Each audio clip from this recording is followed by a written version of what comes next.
Ezekiel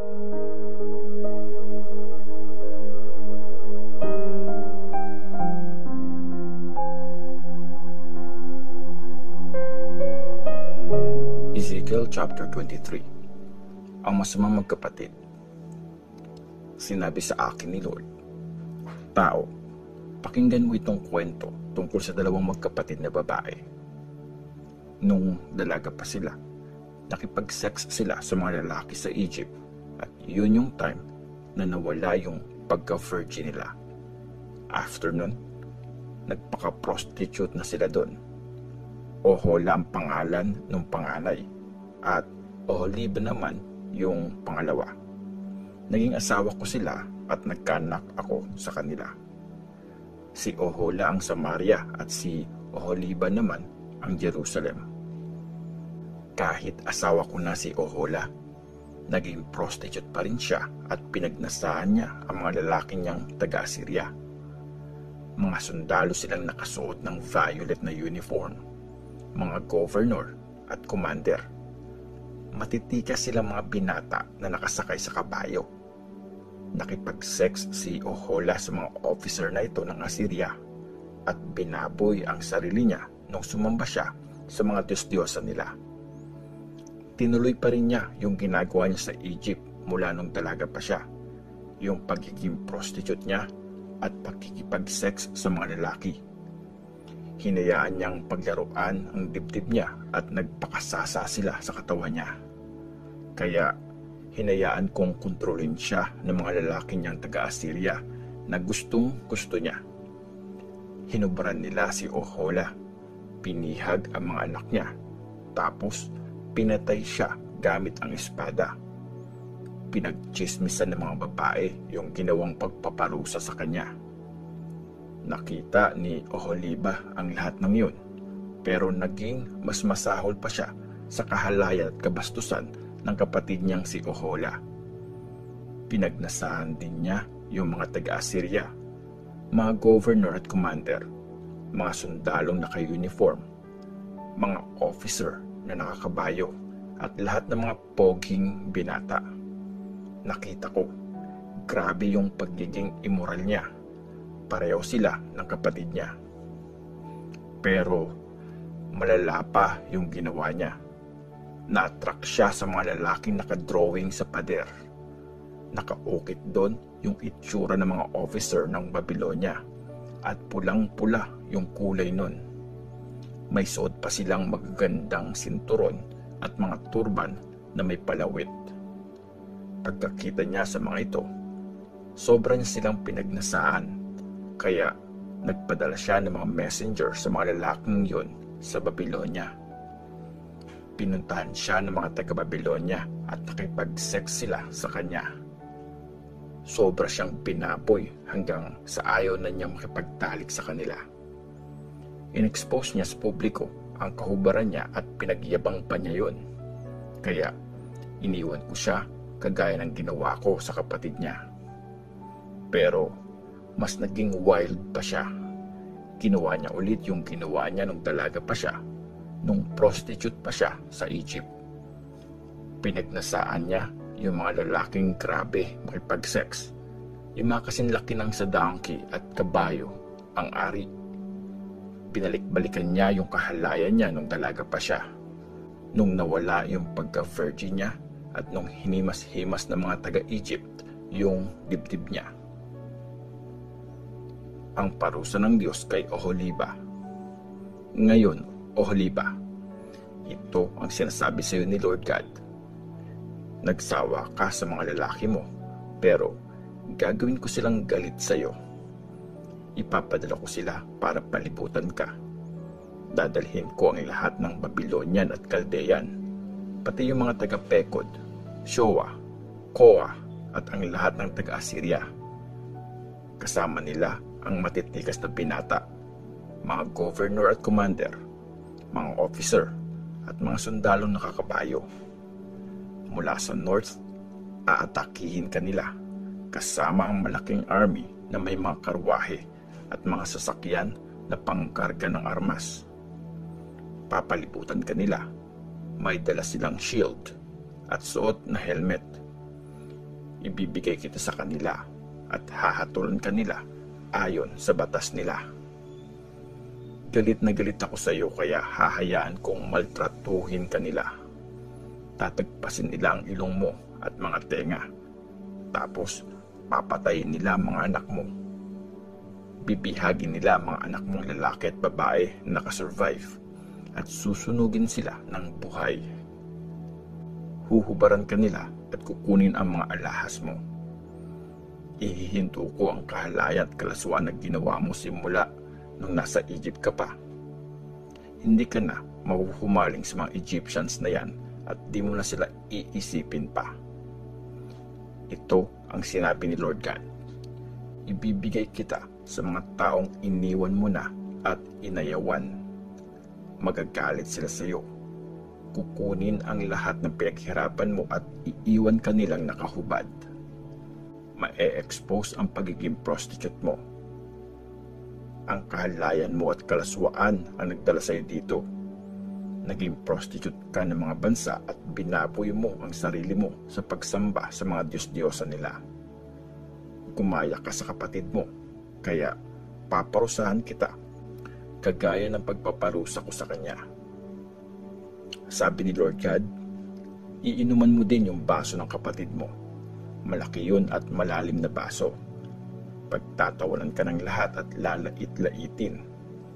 Punong-puno ang baso na yon.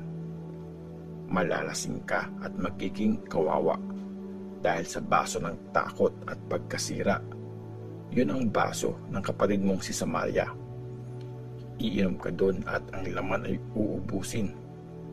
Babasagin mo yung baso at dibdib mo ay hihiwain. Akong si Lord God ang may sabi nito. Ito ngayon ang sabi ni Lord God.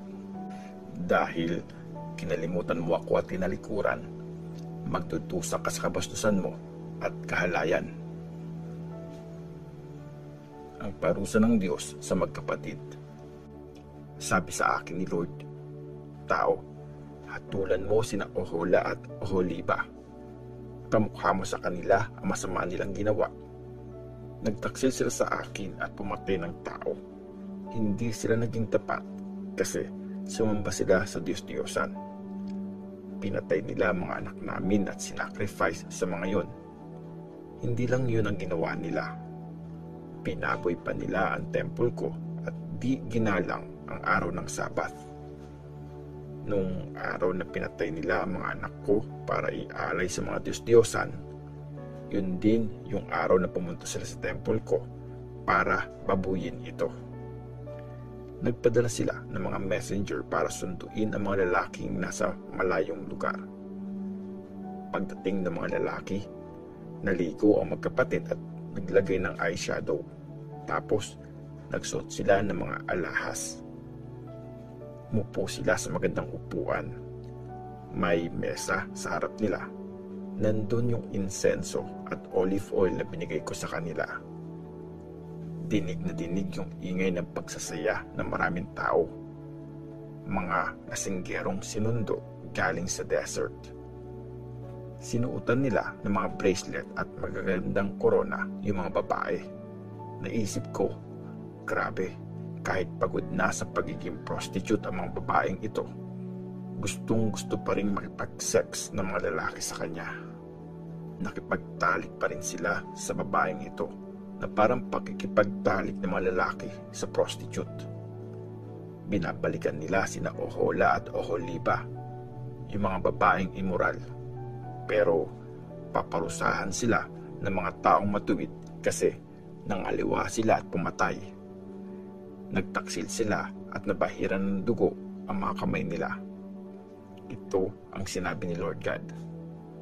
Magdala ka ng isang malaking grupo ng mga tao para takutin sila at nakawan. Babatuhin sila ng grupong yon at aatakihin ng espada. Papatayin ang mga anak nila at susunugin ang mga bahay nila. Ganyan ko tatapusin ang kahalayan ng buong lupain para warningan ang bawat babae na huwag silang gagayahin. Kayong magkapatid, paparusahan ko kayo sa mga kahalayan nyo at sa pagsamba nyo sa Diyos-Diyosan. Tapos, makikilala nyo ako si Lord God. Ezekiel chapter 24. Ang kumukulong kaldero. Noong pang-10 araw ng pang-10 buwan ng pang-9 na taon na pagkatapon sa amin, sinabi sa akin ni Lord, "Tao, isulat mo ang date ngayon. Ito kasi ang araw na lulusubin ng hari ng Babylonia ang Jerusalem. Sabihin mo ito sa bayan kong matigas ang ulo. Akong si Lord God ang may sabi nito. Punuin mo ng tubig ang kaldero at isalang mo yun sa apoy. Ilagay mo doon yung magagandang karne, yung mga balikat at mga hita, pati yung mga buto na malaman. Gamitin mo yung karne ng pinakamatabang tupa. Maglagay ka ng panggatong sa ilalim ng kaldero. Hayaan mong ang tubig ay kumulo. Palambutin ang mga karne at buto." Ito ang gustong sabihin ni Lord God. Kawawa ang city ng mga mamamatay tao. Para siyang kinakalawang na kaldero na hindi pa nalinis. Isa-isa mong alisin ang mga laman. Huwag kang magtitira. May patayan sa city, pero sa ibabaw ng bato, pinadanak ang dugo. Hindi man lang niya sa lupa binuhos. E di sana, natakpan yun ng alikabok. Iniwan ko lang ang dugo doon at hindi na yun matatago para sumiklab ang galit ko at paghihiganti. Ito ang sabi ni Lord God. Kawawa ang city ng mamamatay tao. Ako na mismo ang magtatambak ng mga panggatong. Magdala pa kayo ng mga kahoy at paapuyin nyo pa.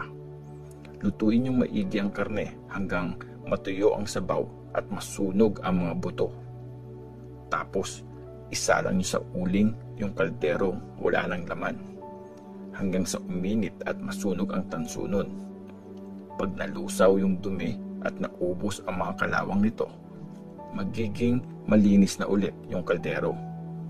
Pero napagod lang ako, hindi rin nasunog ang lahat ng kalawang. Jerusalem, sinira ka ng kasamaan mo. Tinry ko naman na linisin ka, pero marumi ka pa rin. Hindi ka nalilinis ulit hanggat di ko nabubuhos sa'yo ang tindi ng galit ko. Akong si Lord ang nagsabi nito. Darating ang time na gagawin ko ito. Hindi ko palalagpasin ang mga kasalanan mo. Hindi ako maaawa sa'yo at di magbabago ang isip ko. Paparusahan kita base sa mga ginawa mo. Si Lord God ang may sabi nito. Ang pagkamatay ng asawa ng prophet. Kinausap ulit ako ni Lord. Tao, sa isang iglap lang, kukunin ko sa iyo ang taong mahal na mahal mo. Hindi ka pwedeng umangal, umiyak, o kahit lumuha. Magluksa ka ng tahimik. Huwag mong uhubarin ang turban mo o maglalakad ng walang sandals para ipakita nagluluksa ka. Huwag mo ring tatakpan ang mga bibig mo at huwag kang kakain ng pagkain ng mga nagluluksa. Nung umaga na, kinausap ko ang mga tao. Tapos nung paggabi na, namatay ang asawa ko. Nung sumunod na araw, ginawa ko yung inutos sa akin. Sabi sa akin ng mga tao, ano yan? Bakit ganyan ang ginagawa mo? So, sabi ko sa kanila, kinausap ako ni Lord at pinapasabi niya ito sa mga Israelites. Pinagyayabang niyo ang lakas ng temple. Gustong gusto niyong tingnan yun at bisitahin, pero gagawin niyo ni Lord God na di katanggap-tanggap sa Kanya. Mamamatay sa labanan ang mga anak niyong naiwan sa Jerusalem. Tapos, gagawin niyo din yung ginawa ko. Hindi niyo tatakpan ang mga bibig niyo at hindi kayo kakain ng pagkain ng mga nagluluksa. Hindi niyo aalisin ang turban niyo at sandals. Hindi kayo pwedeng tumangis o umiyak. Manghihina kayo dahil sa mga kasalanan niyo at dadaing kayo sa isa't isa. Ako ang magiging warning sa inyo. Gagawin niyo din ang lahat ng ginawa ko. Si Lord ang may sabi nito at pag nangyari na ito, makikilala niyong siya, si Lord God. Sabi ni Lord, Ngayon, tao, aalisin ko sa kanila ang matatag na temple na pinagmamalaki nila at kinatutuwa. Yung gustong-gusto nilang makita at puntahan. Kukunin ko din ang mga anak nilang lalaki at babae. Sa araw na gawin ko ito, may ilang makakatakas sa pagkawasak at pupunta sila sa iyo para ibalita ang lahat ng ito. Sa araw ding yon, makakapagsalita ka na ulit at kakausapin mo sila. Sa ganung paraan ka magiging sign sa mga tao at makikilala nilang ako si Lord.